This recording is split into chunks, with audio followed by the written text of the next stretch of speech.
안녕하십니까. 여수 MBC 뉴스투데이입니다. 지난 1월 광주 전남 지역 무역 수지가 9억 4,400만 달러 흑자를 기록했습니다. 광주본부 세관에 따르면 지난달 광주 전남 수출은 전년 동월 대비 9.1% 감소한 41억 5,300만 달러, 수입은 6.7% 감소한 32억 900만 달러를 기록했습니다. 품목별로 보면 광주는 자동차 수출은 증가했지만 반도체, 가전제품 수출이 감소했고, 전남은 철강 제품과 수송 장비 수출이 증가한 반면 화공품과 석유 제품 수출은 감소했습니다.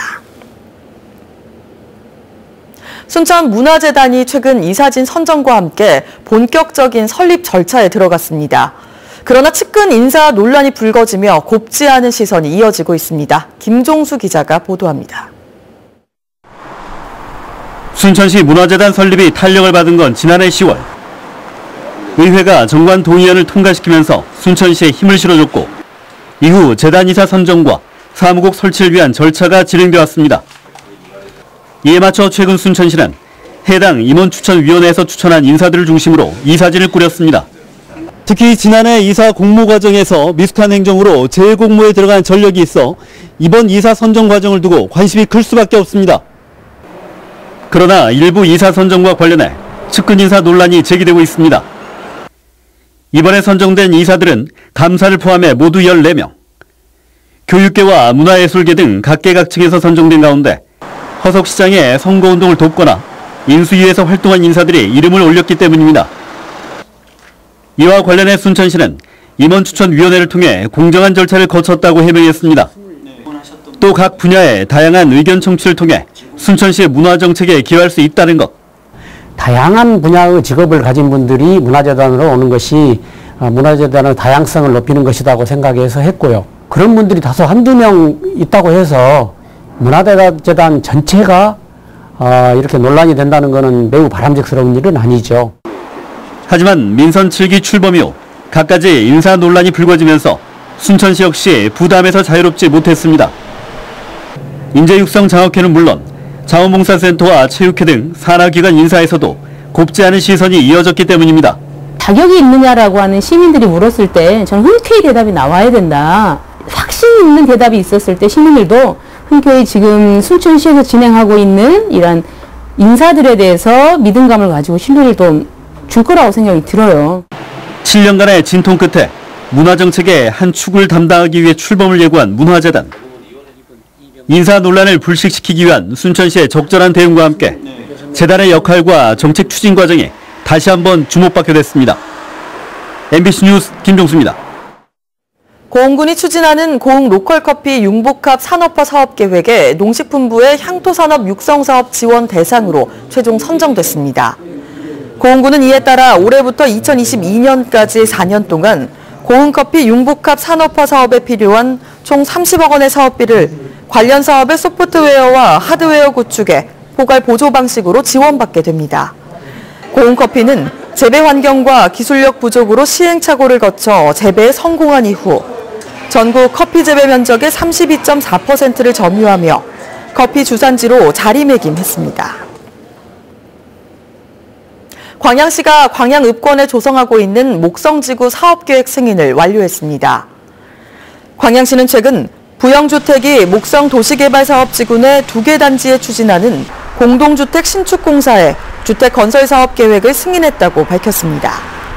이번 승인은 지난해 9월부터 12월까지 전라남도 교통영향평가심의와 건축경관 공동위원회의 심의를 완료하고 최종 심의 결과를 반영해 이뤄졌습니다.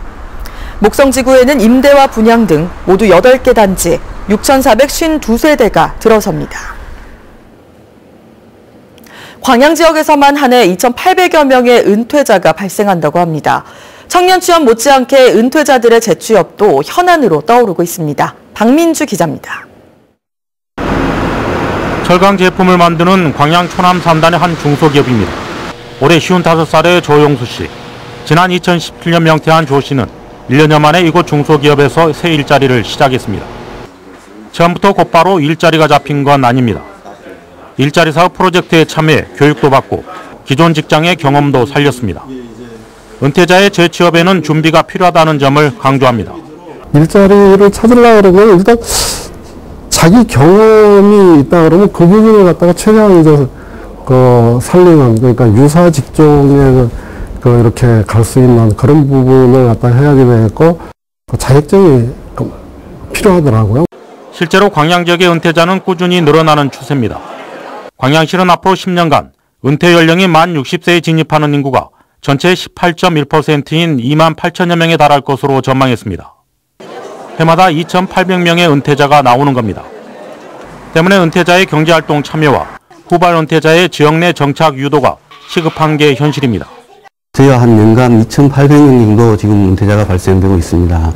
재취업, 창업, 기농, 기총, 사회활동 분야에 대해서 맞춤형 일자리를 발굴해서 저희가 후발 은퇴자들이 관내에 정착할 수 있도록 적극 지원할 계획입니다. 사회적 이슈가 되고 있는 청년 취업난. 이제는 은퇴자들의 재취업도 시대의 흐름을 따라 현안으로 떠오르고 있습니다. MBC 뉴스 박민주입니다. 광주 전남 지역의 대학과 지자체, 공공기관들이 협력하는 지역 최대 규모의 네트워크 협의체가 출범했습니다. 이번 협의체에는 전남대와 순천대 등 광주 전남 지역 대학 10곳, 전남도와 광주광역시, 여수시, 한전과 농어촌공사 등 공공기관 7곳이 참여합니다. 협의체는 올해 상반기 안에 공동사업 프로그램 개발 작업에 착수하고 오는 2022년까지 특성화 추진 거점 지정과 우수인재 취업 연계 등의 협력 과제를 추진해 나갈 계획이라고 밝혔습니다. 광주 시민단체들이 5.18 망언에 분노한 민심을 하나로 모아 본격적인 연대투쟁을 선언했습니다. 이번 기회에 5.18 왜곡 세력을 아예 뿌리 뽑겠다는 건데요. 이 같은 분위기가 광주를 넘어 전국적으로 확산되고 있습니다. 정용욱 기자입니다. 5월 단체를 포함해 100여 개 시민사회단체가 참여한 5.18 역사왜곡 처벌 광주운동본부가 출범했습니다. 자유한국당 망언 의원 3인의 국회 퇴출과 5.18 역사왜곡 처벌법 제정, 10만 원 구속 등 모두 4가지를 활동 목표로 정했습니다. 분노한 민심을 하나로 모아 이번 기회에 5.18을 부정하는 세력을 뿌리 뽑겠다는 겁니다. 다시는 이런 5.18 왜곡이 없고 우리 민족사의 민주화 운동으로서 길이 남도록 그렇게 우리가 그런 각오를 가지고 이번에 투쟁을 하도록 하겠습니다. 이를 위해 광주운동본부는 서명과 규탄 집회 등 국민운동을 추진하고 왜곡 행위에 대한 고소 고발 등 법적 대응에도 나섭니다. 당장 오늘 오후 금남로에서 자유한국당과 극우 세력을 규탄하는 대규모 범시민 걸기대회를 열고 광주시민 행동 지침을 결의할 예정입니다. 또 오는 23일에는 서울에서 범국민 대회를 열어 5.18 왜곡 근절 분위기를 전국으로 확산시켜 나갈 계획입니다. 대구, 경북을 제외한 전국 15개 시도의회 의장들도 5.18 왜곡을 규탄하는 대열에 동참했습니다. 국회의관에서 국회의원들이 주도한 공청회에서 일어날 수 없는 망언들이 일어났다고 하는 것에 대해서 부산 시민들의 그런 규탄 그리고 분노하는 마음을 담아서 이 자리에 참석하게 됐습니다. 5.18 역사왜곡의 마침표를 찍기 위한 성난 민심이 전국으로 확산되고 있습니다. MBC 뉴스 정용욱입니다. 네, 최근 산업특례, 예체능 특례 등 많은 문제점이 드러나면서 국방부는 공중보건의를 제외한 모든 병역 특례제도 폐지를 추진하고 있습니다. 예외는 없어야 한다는 원칙은 맞지만 국익과 국가안보 차원의 고민이 필요하다는 목소리도 높습니다. 장용기 기자입니다. 목포해양대와 부산해양대 등 전국의 해양계열 고등학생들까지 한자리에 모였습니다. 바다는 대한민국의 과거이자 미래입니다. 바다는 저희들의 희망이자 이념입니다. 바다를 망가뜨리지 말아주세요. 해기사를 망가뜨리지 말아주세요. 병역 특례 대상인 승선근무 예비역 제도를 유지해달라는 것입니다. 이 제도는 해양학교 졸업생들이 항해사나 기관사로 상선과 어선에 3년 이상 근무하며 병역 의무를 대신하는 것으로 해마다 1000여 명이 배정되고 있습니다. 이 같은 고급 해양 인력을 바탕으로 1950년 6.25 전쟁 이후 한국 경제를 일으키고 해양 강국으로 우뚝 서는 원동력이 됐습니다. 그러나 국방부는 최근 들어 각종 병역 특례 비리와 특혜 시비가 쏟아지면서 공중보건의를 제외한 모든 산업 특례와 예체능 특례 폐지를 추진하고 있습니다. 특례 제도를 없애겠다는 정부의 의지는 이해하지만 승선 근무 대체 복무까지 특혜로 볼 것인지 여부는 좀 더 따져볼 일입니다. 국가해운수산의 국제 경쟁력과 전쟁 등 유사시 해상 군수물자 수송 능력의 전문성에 대한 고민입니다. 최근 국내 수출입 외양 선원의 50% 가까이가 동남아 저임금 선원으로 채워지고 있기 때문입니다. 대한민국 군인이 전쟁을 수행하기 위한, 대한민국 국민이 살아남기 위한 원조 물자를 수송하기 위해 사명감을 가지고 우리나라로 돌아오리라 생각하는지 묻고 싶습니다. 국내 수출입 화물의 99% 이상을 책임지는 해운업계의 특성상 승선 대체 복무 인력이 특정 기업만을 위한 것인지 정부 차원의 신중한 검토가 필요해 보입니다. MBC 뉴스 장영기입니다.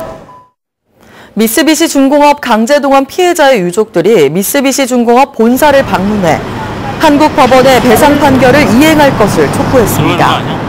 근로정신대 피해 2차 소송 원고 유족인 오철석 씨 등은 일본 나고야 소송 지원단과 함께 미쓰비시 중공업 본사를 찾아 2월 말까지 성의 있는 답변이 없을 경우 강제 집행을 할 용의가 있다는 내용의 통보서를 전달했다고 밝혔습니다.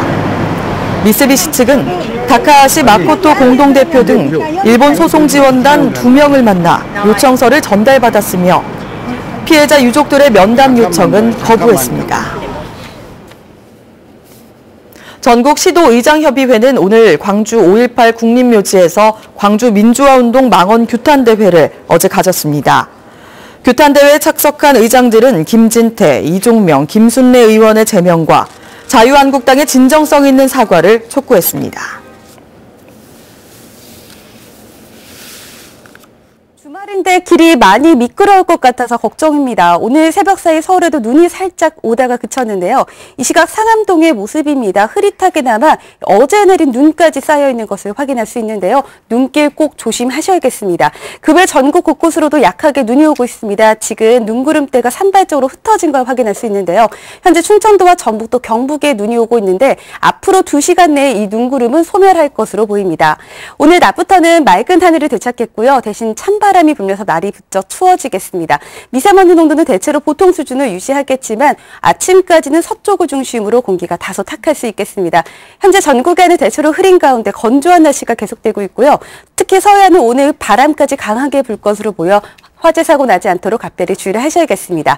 현재 기온 서울은 영하 4.8도, 대구는 0.4도로 어제보다 낮게 시작을 하고 있고 한낮 기온은 2도, 서울이 2도, 대구 5도 선에 머물겠습니다. 정월 대보름에는 또 전국 곳곳에 눈비 소식이 있습니다. 날씨였습니다.